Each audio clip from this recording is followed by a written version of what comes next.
कुछ बताने की हमें फुर्सत नहीं। क्या कहें भक्तों, भगवान ने शिशुपाल का दंत वक्र का उद्धार किया। हर एक समस्या का समाधान कहाँ होगा, हर एक समस्या का समाधान कहाँ होगा, जब भक्त नहीं होंगे, जब भक्त नहीं होंगे, भगवान कहाँ होगा, जब भक्त नहीं होंगे, भगवान कहाँ होगा, हर एक समस्या का बरसों से चला आया अपमान ये नारी का, बरसों से चला आया अपमान ये नारी का।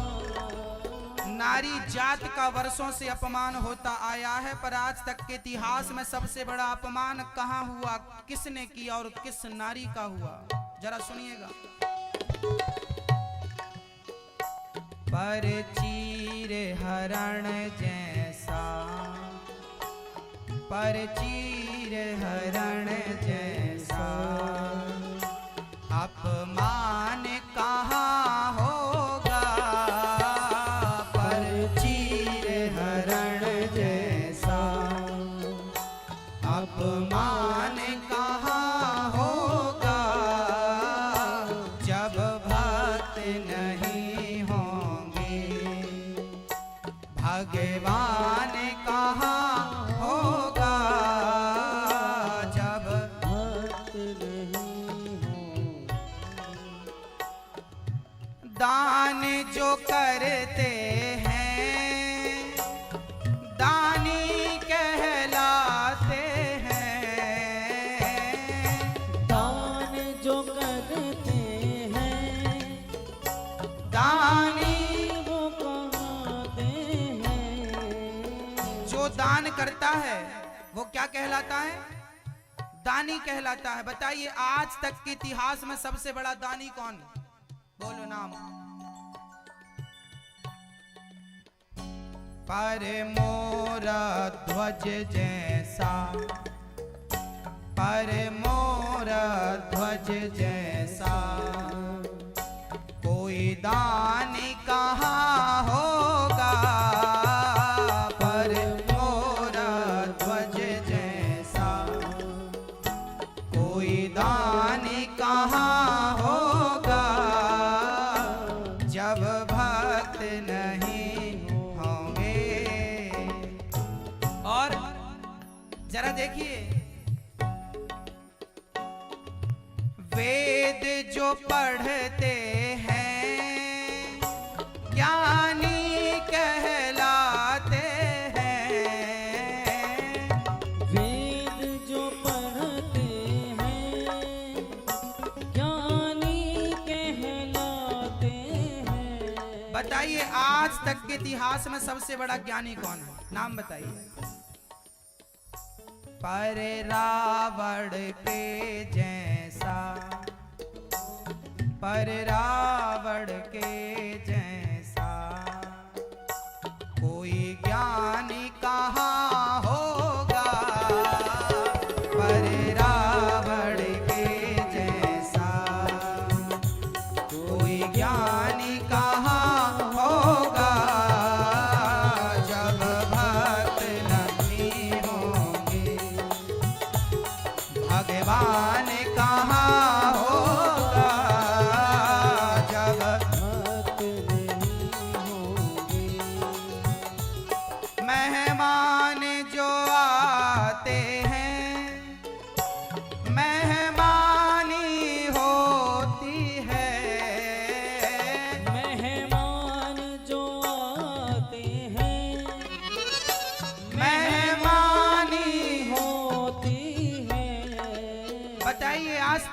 इतिहास का सबसे बढ़िया मेहमान कौन है? कौन? पर भक्त सुदामा सा, पर भक्त सुदामा सा, मेहमान कहाँ होगा? पर भक्त सुदामा सा, मेहमान कहाँ होगा? जब भक्त नहीं होंगे, भगवान कहाँ होगा? हर एक समस्या का समाधान कहाँ होगा? जब भक्त नहीं होंगे, भगवान कहाँ होगा? जब भक्त नहीं होंगे।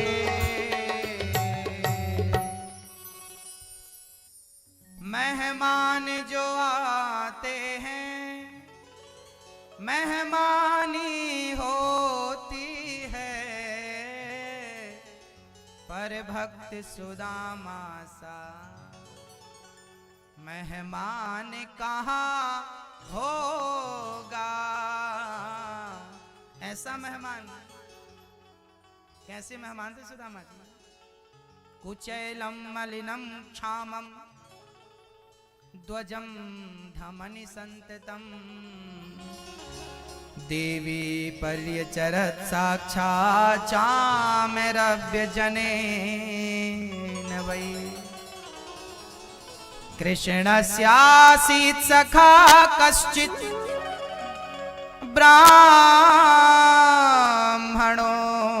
ब्रह्मवित्तमः, विरक्त इंद्रियार्थेषु प्रशांतात्मा जितेन्द्रियः। भगवान के परम भक्त का नाम था सुदामा। सुदामा बड़ी गरीबी में जीवन यापन कर रहे थे, पर सुदामा ने कभी शिकायत नहीं की कि हमें ये गरीबी है। ईश्वर ने जैसे रखा सुदामा जी वैसे रहते। जीवन गरीबी से गुजर रहा था, पर कभी शिकायत नहीं की, कभी कहा नहीं।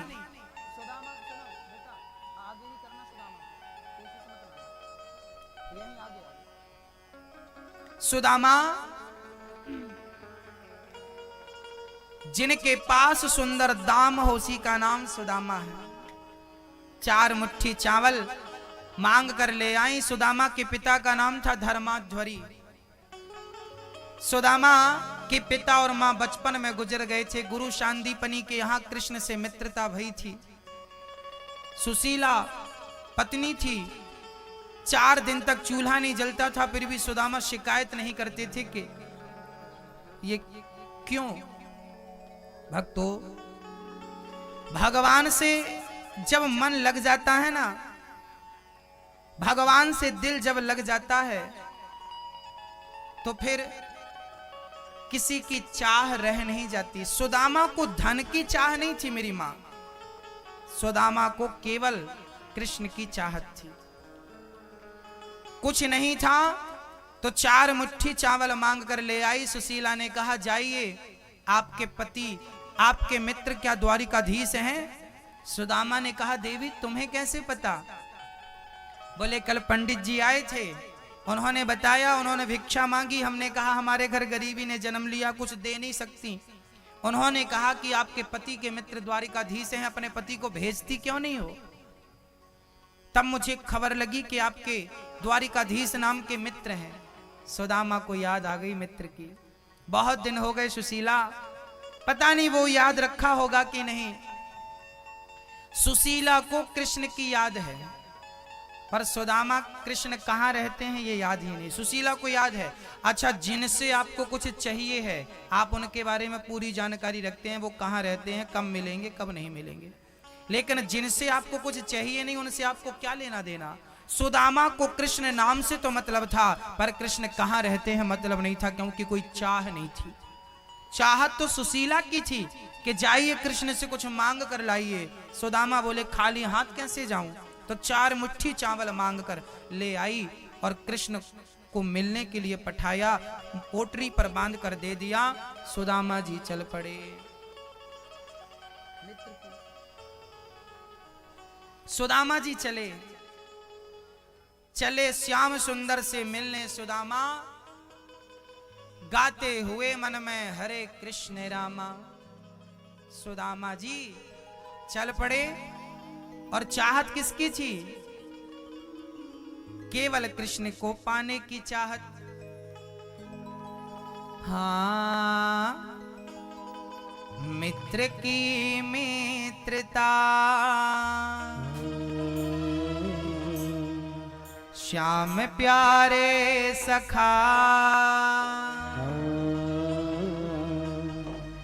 मित्र की मित्रता श्याम प्यारे सखा, प्रीत कान्हा निभा लीजिए,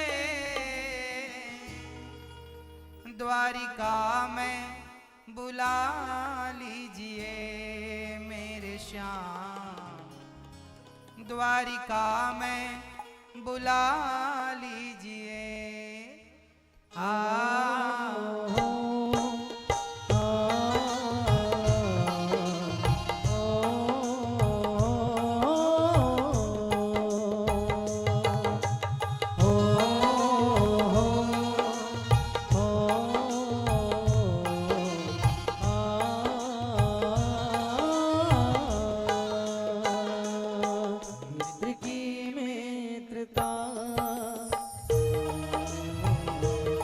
श्याम प्यारे सखा, मित्र की मित्रता श्याम प्यारे सखा, प्रीत कान्हा निभा लीजिए, द्वारिका में बुला लीजिए मेरे श्याम, द्वारिका में बुला लीजिए। सुदामा चावल लेकर के श्याम सुंदर से मिलने के लिए चल पड़े। चलते चलते थक गए, पेड़ की छांव में बैठ गए। तभी भगवान को लगा कि पता नहीं मेरा भक्त मुझ तक पहुंचता है कि नहीं, तो गाड़ी लेकर स्वयं भगवान चले गए। बाबा कहाँ जा रहे हो? सुदामा ने कहा मैं द्वारिका जा रहा हूँ। अरे मैं भी जा रहा हूँ, चलो बैठो गाड़ी पे। गाड़ी पर बिठाया, चलने लगे। चलना आपका काम है भक्तों, मंजिल तक पहुंचाना तो खुद द्वारिकाधीश का काम है। चल पड़िए, बस मंजिल मिलेगी ही जरूर। चलिए। सुदामा चल पड़े। द्वारिका भगवान ने पहुंचाया। लोगों से पूछा भैया क्या ये द्वारिका नगरी है? हाँ हाँ यही द्वारिका नगरी है। द्वारपालों से सुदामा जी ने कहा भैया मेरे बचपन के मित्र यहीं रहते हैं। द्वारपालों ने कहा क्या नाम है? सुदामा ने कहा उनका नाम कृष्ण है, कनुआ है।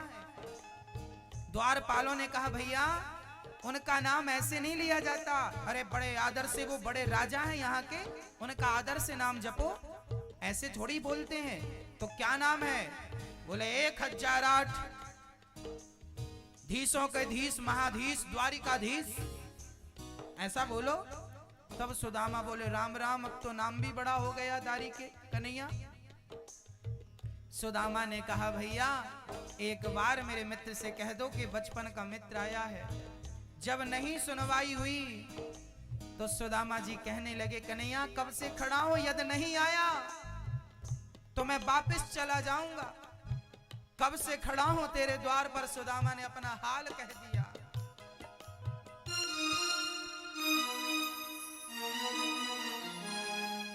कब से खड़ा हूँ द्वार पे तेरे, कैसे बताऊं तुझे, कैसे बताऊं तुझे, दीवानगी ने पागल किया है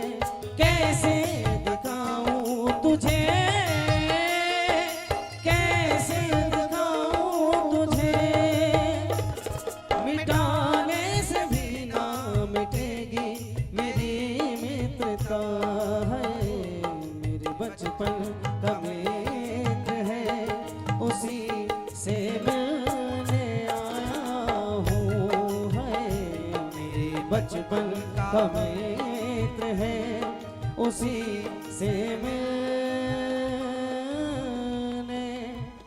आया हूँ। ये कहते कहते सुदामा जी गिर पड़े जमीन पर। कन्हैया, मेरे मित्र कन्हैया, क्या मुझे दर्शन नहीं दोगे? सुदामा की दीनता पर द्वारपाल को दया आ गई। भैया, अभी मैं तुम्हारा संदेशा कृष्ण को सुनाता हूं। सुदामा जी के साथ ही द्वारपाल भगवान के पास जाकर प्रणाम करते हैं। द्वारपाल मन में विचार करते जाते हैं कि देखो तो मेरे कृष्ण के किस प्रकार के सखा है, किस प्रकार की मित्रता है। द्वारपाल ने भगवान को प्रणाम किया, सरकार की जय हो। भगवान ने खड़े होकर पूछा, मित्र द्वारपाल, तुम घबराए क्यों हो, इतने परेशान क्यों हो? तब द्वारपाल ने कहा किसी से पगाना झगा तन में, आही जान को आही बसे के ही ग्रामा। धोती फटे से लटे दुपटी, अरुपाय उपासन की नहीं सामा। द्वार खड़ो ध्वज दुर्बल एक, रहो चकिसो वसुधा अभिरामा। पूछत दीन दयाल को नाम, बतावत आपन नाम सुदामा। जैसे ही सुदामा का, अच्छा सुदामा आया है? हाँ सरकार, सुदामा सुदामा कहकर द्वारिकाधीश दौड़ पड़े। मेरा मित्र सुदामा सुदामा कहकर जब द्वारिकाधीश दौड़े, मित्र को उठाकर अपने हृदय से लगा लिया। बोलिए भक्त वत्सल भगवान। भगवान अपने मित्र से मिले और गले लगकर भगवान रोने लगे, मित्र तूने देर लगा दी आने में। सुदामा बोले, कन्हैया कोई इतनी देर लगाता है आने में? कब से खड़ा हूं तेरे द्वारे पे, कितनी देर लगा दी तूने? सुदामा की बातें सुनकर द्वारिकाधीश बोले, सुदामा देर मैंने नहीं लगाई, मित्र देर तो तूने लगा दी। कब से तेरे को मैं चाह रहा था कि कब तू मेरी नगरी आए, तू आया ही नहीं। चल आया है, देर आया, दुरुस्त आया। हाथ पकड़ लिया द्वारिकाधीश ने और सुदामा को लेकर जाने लगे। सुदामा बोले, मित्र बस आपका दर्शन कर लिया, दरस परस कर लिया, अब मुझे आज्ञा दो, अब मैं जाऊं अपनी नगरी। सुदामा जाने लगे। कन्हैया बोले, मित्र ऐसे कैसे जाओगे? आज मैं तुम्हें कुछ देना चाहता हूँ, बिना कुछ लिए आप जा नहीं सकते। सुदामा बोले, कन्हैया आज आपने सब कुछ दे तो दिया, बचा ही क्या? कन्हैया बोले, मैंने क्या दिया है मित्र? कह दिया सुदामा ने। कन्हैया पूरी द्वारिका के सामने, पूरी सृष्टि के सामने आज तूने हमें अपने हृदय से लगाकर आज हमें जो दौलत दी है, आज तक तूने ये दौलत किसी को नहीं दी जो दौलत हमें दी है। आज अपने हृदय से लगाकर आपने हमें दुनिया का सबसे अमीर व्यक्ति बना दिया। हम क्या करेंगे उस दौलत का? कन्हैया बस आप मिल गए, यही हमारी दौलत है। सुदामा को पकड़कर द्वारिकाधीश अपने महलों की ओर ले गए। सुदामा चलो, तुम्हें चलना ही पड़ेगा। सुदामा को लेकर गए, अपने आसन पर बिठाना चाहा भगवान ने। मित्र आओ, मेरी सुंदर सी आसन पर बैठो।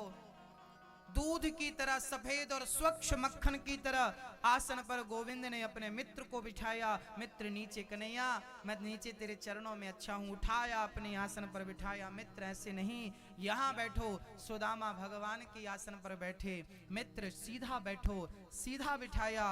कहा, रुक्मणी जाओ मेरे मित्र के लिए जल लेकर आओ, मैं चरण धोना चाहता हूं। और जल लाने में रुक्मणी जी ने देर क्या लगाई? सुदामा जी, भगवान श्री कृष्ण ने सुदामा के चरणों को सहलाना शुरू कर दिया। चरणों को सहलाना शुरू किया और जब चरणों को सहलाए तो देखा क्या कि सुदामा के चरणों में कांटे लगे हैं, कंकड़ लगे हैं, चुभे हुए हैं और छाले पड़े हैं। भगवान श्री कृष्ण की आंखों में आंसू आए। सुदामा के चरणों की हालत देखकर गोविंद की आंखों में आंसू आए और उन आंसुओं से देख सुदामा की दीन दशा करुणा करके करुणा निधि रोए पानी परात को हाथ छुओ नहीं नैनन के जल से पग धोए। नेत्रों के जल से भगवान ने सुदामा के चरणों को धुल दिया। अब बताइए, लोग कहते हैं सुदामा गरीब थे। अरे जिनको अपने आसन पर भगवान ने बिठाकर जिनके चरणों को खुद नेत्रों के जल से धोया हो, जिनके चरण स्वयं नारायण दबा रहे हो, जिनके स्वयं चरण लक्ष्मी जी दबा रही हो, वो सुदामा गरीब कैसे हो सकता है भक्तों। सुदामा जितना धनवान मुझे लगता नहीं कि आज तक की सृष्टि में कोई हुआ होगा।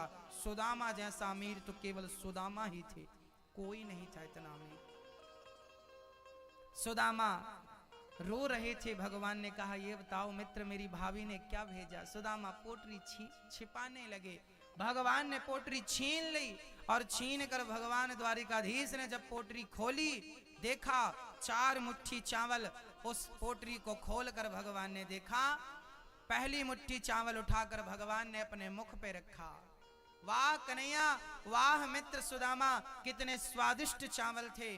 दूसरी मुट्ठी चावल उठाकर भगवान ने फिर ग्रहण किया और तीसरी मुट्ठी चावल खाने लगे तो रुक्मणी जी ने हाथ पकड़ लिया, सरकार प्रसाद हमें भी तो दो। भगवान ने पूरा चावल दे दिया। सुदामा महाराज प्रेम से भगवान की सेवा को स्वीकार करते हैं। विश्वकर्मा को बुलाकर भगवान 2 लोकों का स्वामी सुदामा को 2 लोकों की संपत्ति दे देते हैं। 2 मुट्ठी चावल लेकर 2 लोकों का स्वामी कोई बना सकता है तो केवल द्वारिकाधीश बना सकता है। इतनी सी दौलत लेकर इतना कुछ देने की सामर्थ्यता किसी के भीतर है तो केवल कृष्ण के भीतर। रिश्तों को निभाना कोई जानता है तो मेरा कन्हैया। आप जमाने से इतने रिश्ते बनाते हैं, एक रिश्ता मेरे कन्हैया से बना लो। जमाने के लोग रिश्ता तोड़कर जा सकते हैं, पर समय पर मेरा कन्हैया उस रिश्ते को निभाकर दिखाएगा, वो भाग कर जाने वाला नहीं। सुदामा अब कुछ दिन रुके हैं, अब वापस जाने लगे सुदामा जी। सुदामा जी जब गए तो अपनी नगरी में पहुंचे तो वहां महल खड़े थे। सुदामा को लगा हम दूसरी नगरी में आ गए। तब तक सुशीला सोने की थाल पर आरती लेकर आ गई, सुदामा की आरती उतारने लगी। सुदामा जी बोले, सुशीला आप? हाँ हाँ, ये संपत्ति कहां से आई? बोले, भगवान के दर पे आपका जाना था कि भगवान ने सब लुटा दिया आपके लिए। 2 लोकों की संपत्ति सुदामा ने कहा, प्रभु धन दिया है, कभी अहंकार ना देना, तब तो मैं आपकी ये धन दौलत को स्वीकार करूंगा, नहीं मुझे स्वीकार नहीं। धन पाकर भगवान से यही निवेदन करिएगा कि प्रभु आप हमें अहंकार मत दीजिएगा, अहंकार ना दें। भक्तों, सुदामा की अद्भुत चर्चा हमने सुनी। इसके बाद भगवान श्री कृष्ण कुरुक्षेत्र गए हैं। 100 वर्षों के बाद वृंदावन छोड़कर जब भगवान आए तो 100 वर्षों के बाद भगवान कुरुक्षेत्र में अपनी गोपियों से भेंट करते हैं। आज 100 वर्षों के बाद भगवान कृष्ण अपनी राधा, अपनी मां यशोदा, अपनी गोपियां और अपने ग्वाल वालों से भेंट करते हैं। इतना प्रेम, इतना स्नेह। आज भगवान की सारी पत्नियों ने कहा कि आज हमें कृष्ण की बाल लीला सुनाइए। माँ यशोदा हमें कृष्ण की बाल लीला सुनाइए, इनकी मक्खन चोरी लीला, इनकी ये लीला, इनकी वो लीला। यशोदा बोली, मैं सुनाऊंगी सही, पर मैं कृष्ण का वो वियोग नहीं सुना सकती जब कृष्ण हम सबको छोड़कर चले गए। तब भगवान की पत्नियां निराश हो गईं, लगता है हमें सुनने को नहीं मिलेगा। तब रोहिणी माँ ने कहा, हम सुनाती हैं, बहुत ध्यान से सुनो मेरी माँ, बस थोड़ी ही चर्चा बची है। क्या सुनाती हैं? भगवान श्री कृष्ण, रोहिणी माँ बैठी हैं और कथा चल रही है। रोहिणी माँ ने पूरी कथा बाल लीला, कैसे मक्खन चुराया, कैसे गोवर्धन उठाया, कैसे मटकी तोड़ी और कैसे गए और कृष्ण के जाने पर कैसा प्रेम था, सब कुछ सुनाया। रोहिणी कथा सुना रही थी तो कृष्ण, बलराम और सुभद्रा भी द्वार पर खड़े होके उस कथा को सुन रहे थे।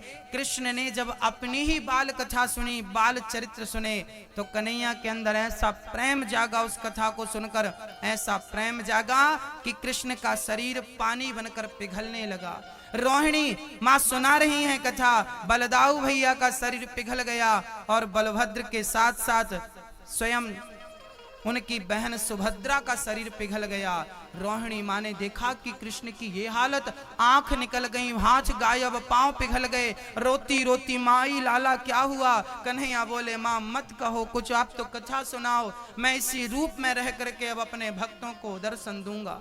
बोले इस रूप में? हाँ, उसी रूप में आज जगन्नाथ भगवान बैठे हैं और हमें दर्शन दे रहे हैं, जिनकी आंख, जिनके पांव, जिनके हाथ नहीं है। जगन्नाथ जी बैठे हैं ना, उनके हाथ नहीं है, ना आधे पांव भी नहीं है, उनका मुंह भी नहीं, उनकी आंख भी नहीं है। बिनु पग चले ही सुनहि, बिनु काना कर, बिनु कर्म करहि विधि नाना। निराकार रूप में जगन्नाथ जी बैठे हैं, निराकार के रूप में बैठे हैं।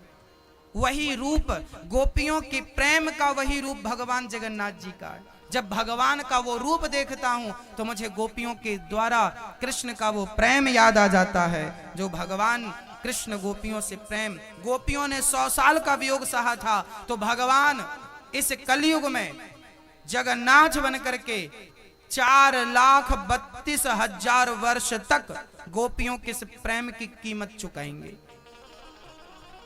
उसी रूप में भगवान भक्तों को दर्शन देंगे। इसके पश्चात राधा रानी से भगवान ने भेंट की। चर्चा बड़ी अद्भुत है। भगवान देवकी के पुत्रों को लौटाते हैं, जो मर चुका था, कंस के द्वारा मारे गए थे।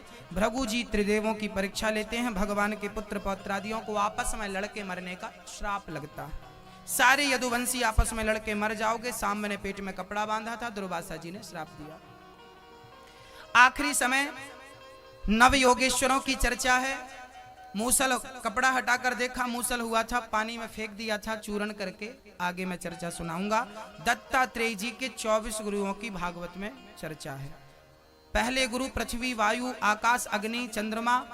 पृथ्वी को, वायु को, आकाश को, जल को, अग्नि, चंद्रमा, सूर्य, कबूतर, अजगर, भौरा, ऐसे 24 गुरु। पृथ्वी को गुरु बनाकर सहनशीलता किस प्रकार होती है, ये पृथ्वी को गुरु बना के सीख लेना चाहिए।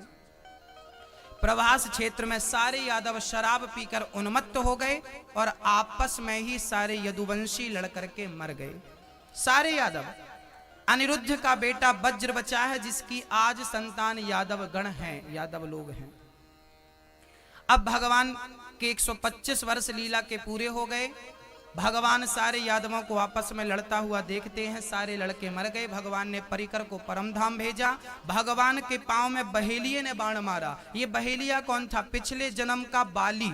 राम ने छिपके मारा तो बड़ा प्रश्न कर रहा था, छिपके क्यों मारा, कारण कवन, नाथ मुहि मारा। भगवान बोले माथा पच्ची मत कर, तू भी मार लेना अगले जन्म में। भगवान ने कहा ठीक है। अगले जन्म में यही आया और भगवान को इसने भी छिपके मार दिया। भगवान के पांव में बहेलिये ने बाण मारा।